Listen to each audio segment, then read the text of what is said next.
ওদের বিপক্ষে ষড়যন্ত্র, একইভাবে ষড়যন্ত্ররা কিন্তু বসে নাই। ষড়যন্ত্রকারীরা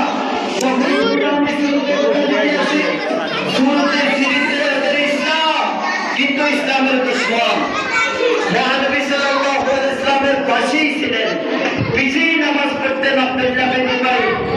কিন্তু কিভাবে ইসলাম ধ্বংস হয়ে যায়, কিভাবে কোরআন শেষ হয়ে যায়, কিভাবে সাহাবায়ে কেরামের প্রতি চক্রান্ত করতেন, এইভাবে কিয়ামত পর্যন্ত মুসলমানের গায়ে ধরে মুসলিম সমাজে এক ধরনের লোক থাকবে যাতে মাদ্রাসাটা শেষ হয়ে যায়, উঠতে না পারে, এই নূর যেন জ্বলে উঠতে না পারে, এই আল্লাহর নূরকে নিভিয়ে দেওয়ার জন্য একটা চক্রান্তকারী চক্রান্ত করবে। ওদের ব্যাপারে সচেতন থাকতে হবে।